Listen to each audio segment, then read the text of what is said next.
আমি প্রধান সমন্বয়ক হিসেবে রিকোয়েস্ট করতেছি যে আমাদের ডিবি করাইছে, আমাদের যে দেওয়া ছিল ডিবি স্যার আনাইছে, আপনাদের কাছে রিকোয়েস্ট, আপনাদের কাছে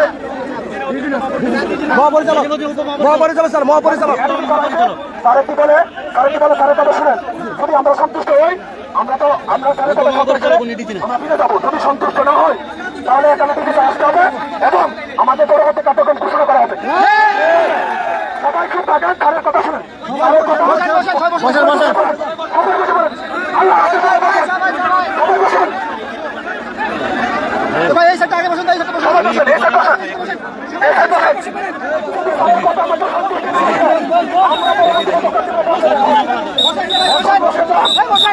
এখন বসে যান, একটা লুটা যাবেন না।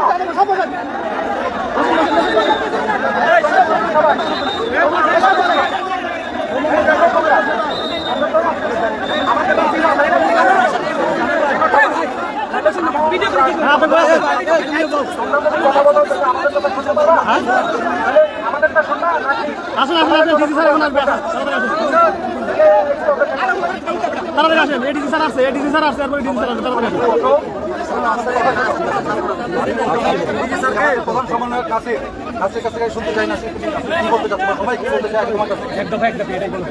এত কথা বলেন না সব জানেন স্যার। আমাদের দাবি হচ্ছে এক দফা এক দাবি স্বাধীনতার পর থেকে স্যার আমরা নিপীড়িত স্যার, আমরা স্বাধীনতার পর থেকে নিপীড়িত স্যার।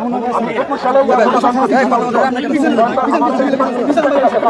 1 মাস পরে আমাকে রিক্সা চালাতে হবে, কারণ আমার মা হার্টের পেশেন্ট, আমার আম্মার প্রতি মাসে 2,500 টাকার ওষুধ লাগে।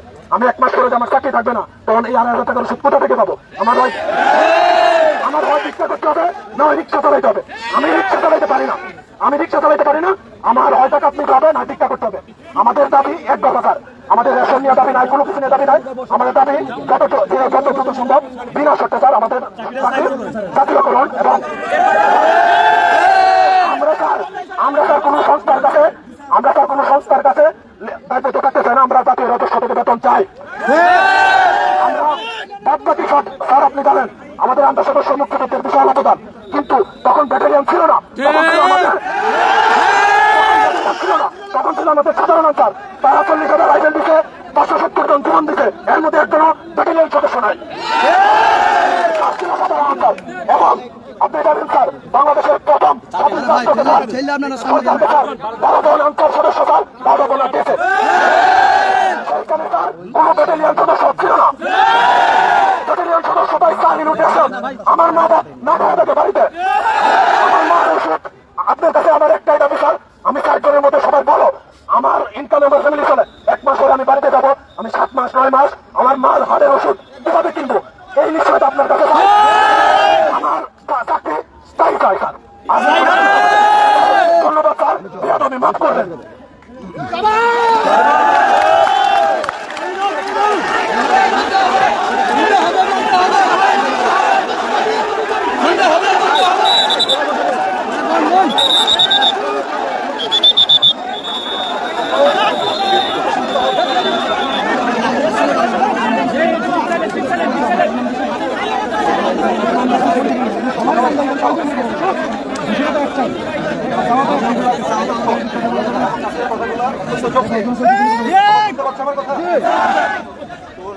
বক্তব্য বা দাবি সেটা আমরা আমাদের ডিবি মহোদয়কে জানেন বিষয়টা, আমরা এটা নিয়ে কাজ করছি, আমরা কাজ করবো।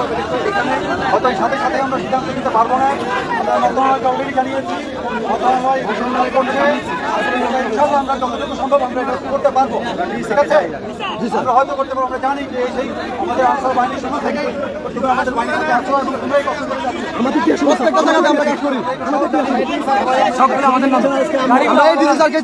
আমরা সবাই কাজ করতেছি, আমরা কাজ করবো। আমাদের মহাপরিচালক মহোদয় অত্যন্ত আন্তরিক এই বিষয়ে কাজ করে যাচ্ছেন।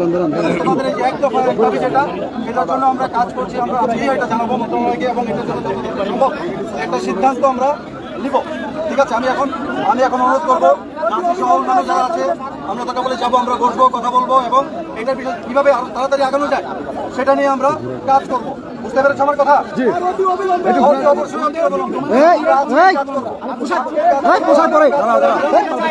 আমরা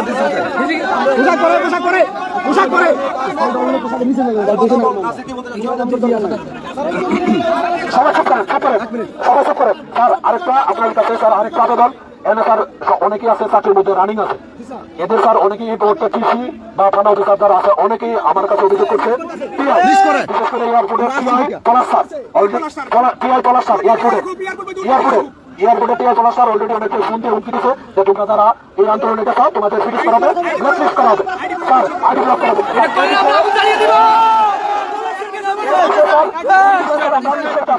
আমরা যাতে এই স্বাধীন দেশে আমরা বৈষম্যের শিকার যেন না হয়, আমাদের উপর কোনো প্রশাসনিক আক্রমণ যেন না আসে।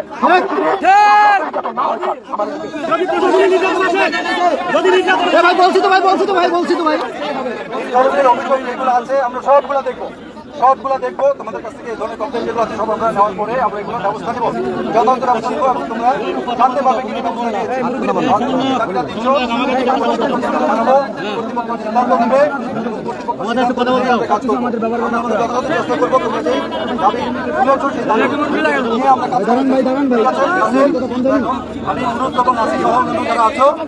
আমাদের সাথে চলো, আমরা গিয়ে একসাথে বসে আমরা একটা সিদ্ধান্ত নেব। এখন জনদুর্ভোগ হচ্ছে, গাড়ি চলাচল বন্ধ রেখেছো, রাস্তাটা আমরা ছেড়ে দিব, স্বাভাবিক যান চলাচল, আমরা জনদুর্ভোগ করবো না, জনগণকে আমরা কষ্ট দিব না, লোকজন স্বাভাবিক রাখো, আমরা সাইডে যাই, রাস্তাটা ধন্যবাদ।